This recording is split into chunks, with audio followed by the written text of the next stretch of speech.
है ही है।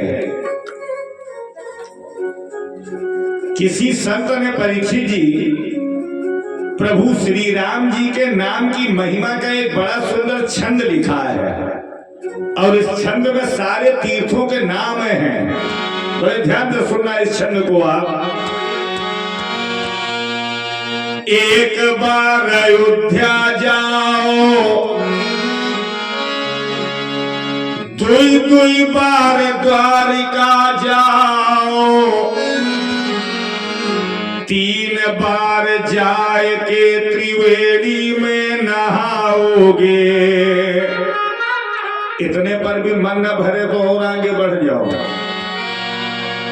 चार बार चित्रकूट, 9 बार नासिक में,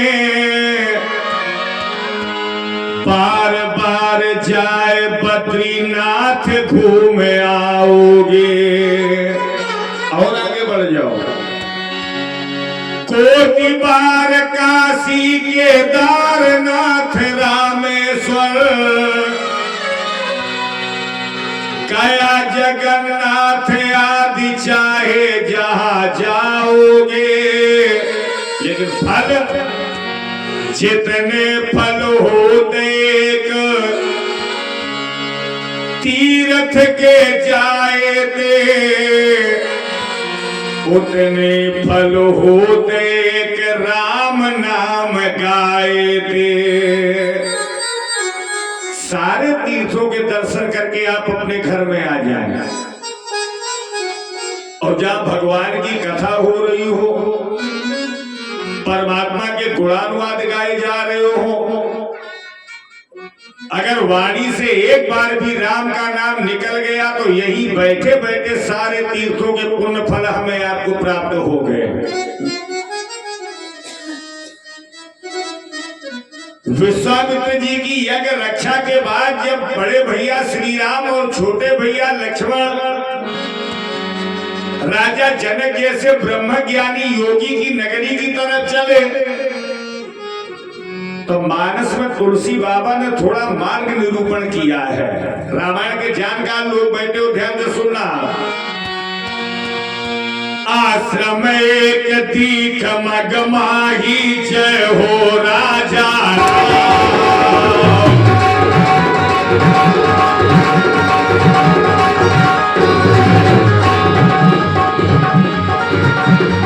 आश्रम एक दीख मगमाही, जय हो राजा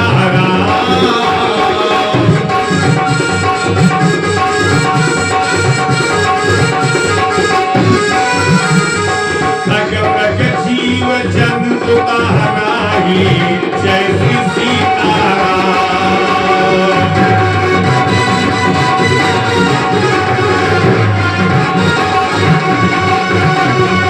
खग जीव जंतु कहानी, जय श्री सीताराम।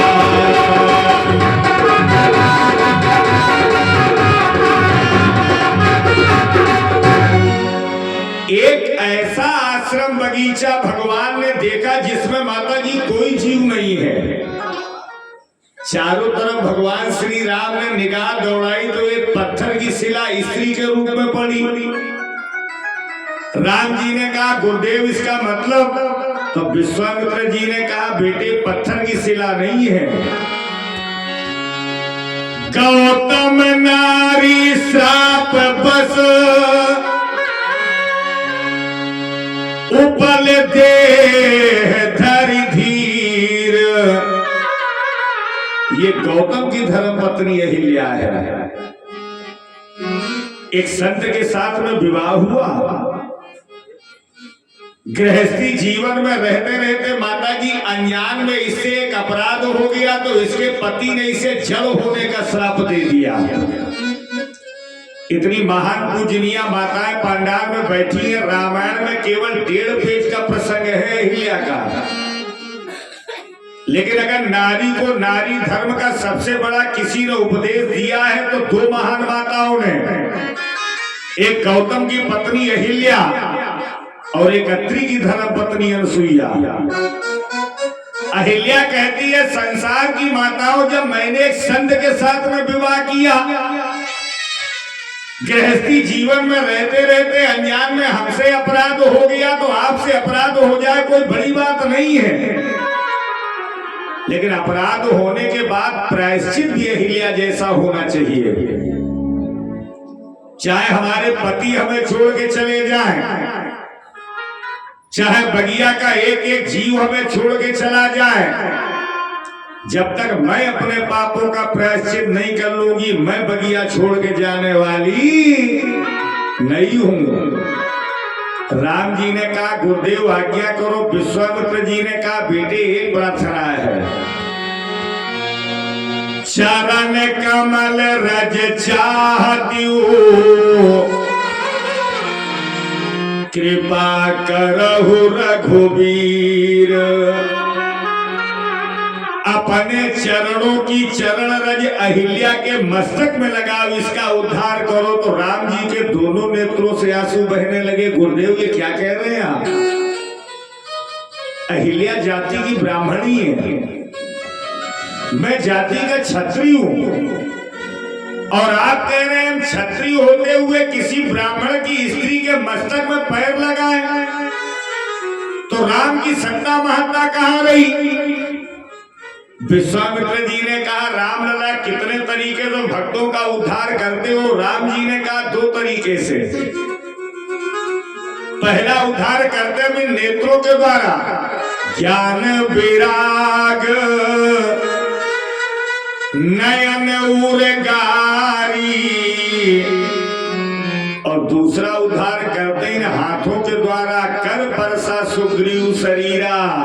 बहुत रामायण के जानकार लोग बैठे हो, ध्यान से सुनना। विश्वामित्र जी ने कहा, लला अहिल्या मना कर रही है कि भगवान अगर मेरा नेत्रों के द्वारा उद्धार करेंगे तो सबसे पहले अपने नेत्र बंद करेंगे, और अपने जीवन में मैंने जितने अच्छे बुरे कर्म किए सब भगवान को दिखाई पड़ेंगे। और अगर उद्धार होते वक्त मेरे मन में जरा भी शंका रह गई तो उद्धार होना दूर रहा, मेरी तो अधोगति हो जाएगी। भगवान उन चरण कमलों से मेरा उद्धार करें जिन चरण कमलों से मैया गंगा की उत्पत्ति हुई, और जिन मां गंगा ने सगर के 60,000 पुत्रों के साथ साथ हमारे पूर्वजों को भी अपनी गोद में लेकर उनका तरन तारण किया। अब जरा मिलान करना, आप विद्वान लोग बैठे हो। पर सत पद पावन शोक न सावन, प्रकट भई तप पुंज सही। चरणों की चरण अहिल्या के मस्तक पर पड़ी तो जल का रूप खत्म हो गई, बहुत सुंदर चेतन स्त्री बन के खड़ी हो गई। अच्छा, हमारी इतनी माताएं बैठी, मैं आपसे एक बात पूछूं, सोच के बताना। आपके पति ने जीवन भर आपको अपने से दूर रखा हो,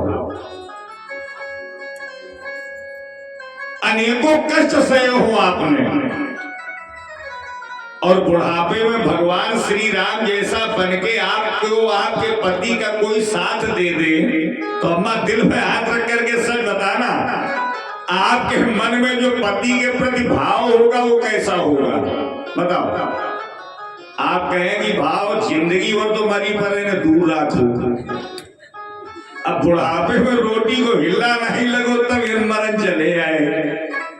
चलो घर आए करे तुम्हें बैंगन आलू की सब्जी में सरफास घोर के न खवाई, तो हम कहेगी, कहोगी कि नहीं कहोगी? पति ने श्राप दिया, दुख दिए, भगवान ने उद्धार किया, और जब अहिल्या जल से चेतन बनी तो गुणगान अपने पति के गा रही है, भगवान के नहीं गा रही है। मोने श्राप जो दीना अति फल कीना, परम अनुग्रह में माना।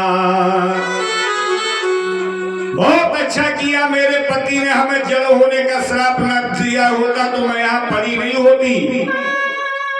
प्रभु आप यहाँ से निकलते नहीं, मेरा उद्धार होता नहीं, तो मुझे आपके दर्शनों का सौभाग्य मिलता नहीं है। इतनी महान माताएं बैठी हैं, ध्यान से सुनना। पति के द्वारा ही पत्नी को पद मिलता है, सुन रही हो, और पति के द्वारा ही पत्नी की अच्छी गति होती है। आपके पति अगर कहीं मास्टर हो जाए तो बुरा नहीं मानना, क्षमा मांग रहे 1 2 3 नहीं जानती हुई हो, लेकिन आदमी मास्टर नहीं कह के बुलाएगा, बुलाएगा कि नहीं बुलाएगा। पति अगर आपके वकील हो जाए तो वकीलिन, पंडित हो जाए पंडिताई, लेकिन चोर हुई जाए तो चोरी कोई नहीं कही है, डकैत हो जाए डकैती कोई नहीं कहेगा। क्यों?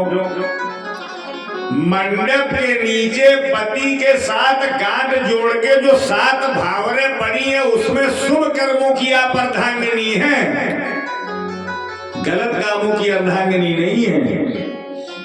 ऊख की उखाड़ी की हर कुइया में रस है, बहुत हिंदी से समझा रहा हूं, ध्यान से सुनना।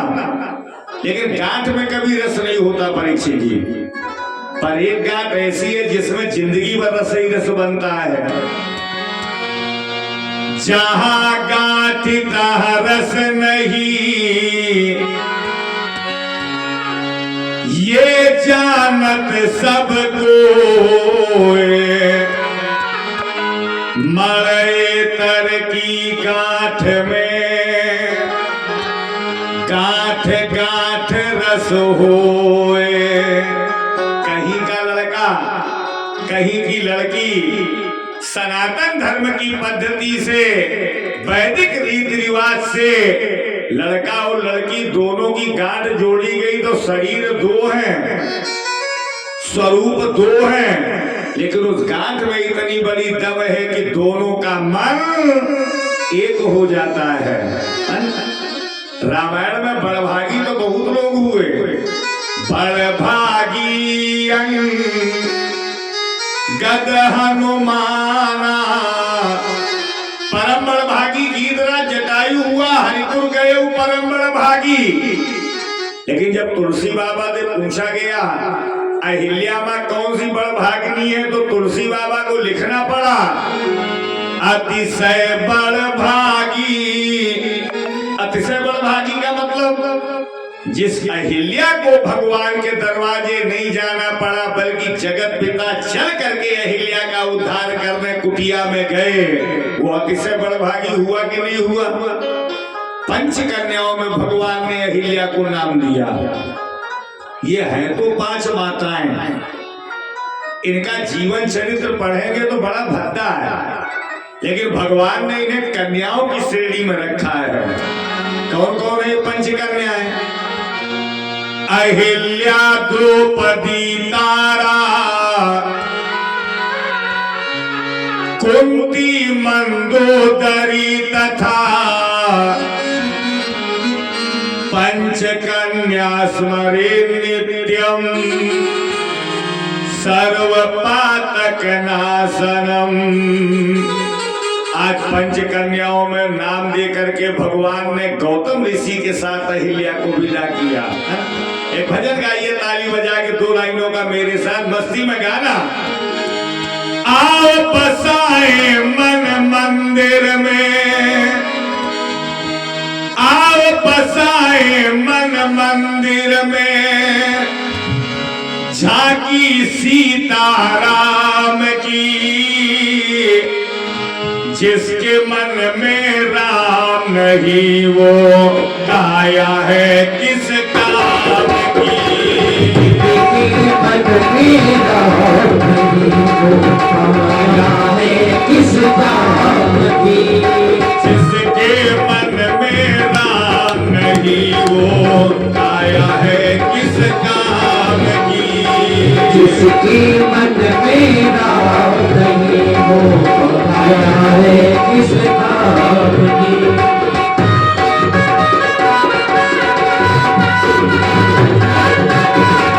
मस्ती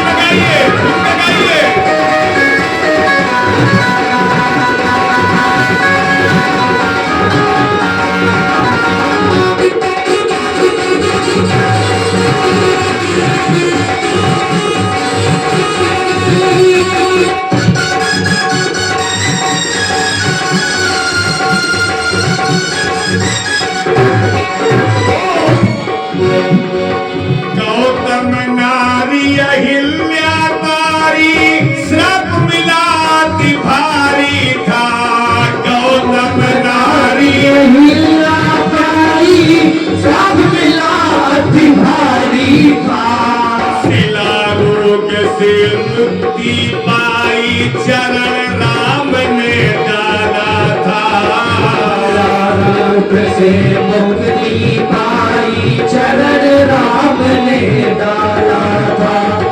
मुक्ति मिली तभी वो बोली, मुक्ति मिली तभी वो बोली, जय श्री सीताराम की। जिसके मन में राम नहीं वो काया है